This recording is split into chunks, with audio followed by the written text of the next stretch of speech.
talking about change management, we're talking about 4 key elements. And the first one is engagement. What we're talking about engagement is that how the emotional connection between the employee and the organization, or even the employee's emotional connection with what is going on as far as the changes and the initiatives occurring. Engagement can also refer to the tactics and practices we use to help employees have change be something that happens with them rather than to them. The second factor is communication. And communication is how we convey information to employees at the right time to help prepare them for changes, help them understand what their role in it is, and understand the value of the changes as they're occurring. Now, communications can be two-way communications, one-way communications. There's different varieties for how organizations go about understanding and mapping out the right communications at the right time. The third factor is training. And training are the programs that we put together to help employees understand what are the new skill sets that they need to learn, what are the new processes that they need to adopt, as well as looking at what are some of the new systems and tools. So a lot of training can be done in a variety of ways, from one-on-one to videos to self-paced.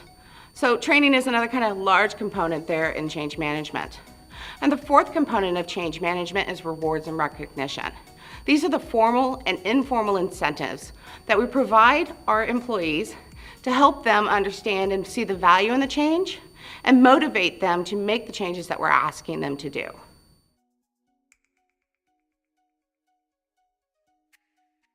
Now, furthermore than those 4 key components, there's 2 other elements in change management that affect how we do change. The first one is the role of leadership in the change. And that, again, looks at not just senior leaders' role in change, but also middle management's role in change and how they help shepherd employees through that journey. The second factor that really impacts change management organizations is our organizational culture. Organizational culture are the social norms, beliefs, stories, behaviors, a lot of the things that we take for granted and how they impact how we perceive changes, how we perceive initiatives, and whether or not we can openly embrace those changes or not.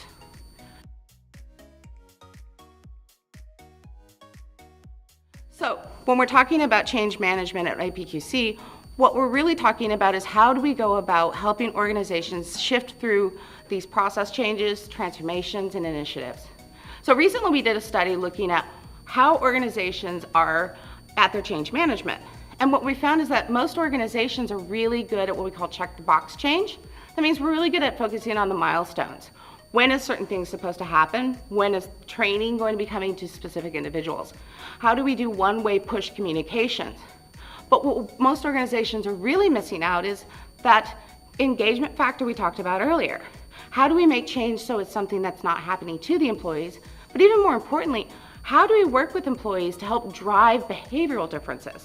How do we address the emotional and psychological fears that are kind of grounded into those resistance factors that we see?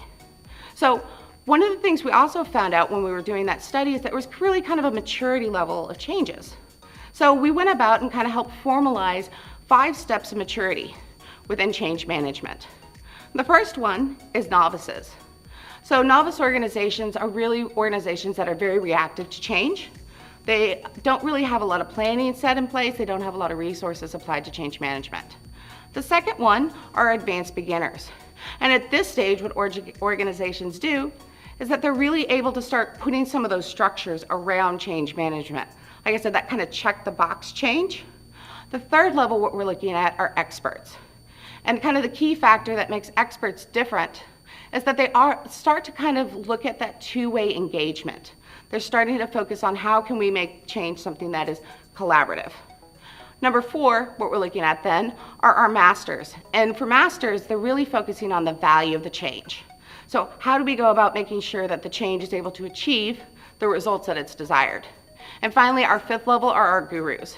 And those are the organizations that have taken that step back and put a lot of the investment in those soft skills, as well as kind of some of those one-on-one engagements to help really drive behavioral changes within employees. So it's just kind of a high-level look of the state of change today. So I hope you are able to check out some of the research that we have in this area and to be able to provide some support.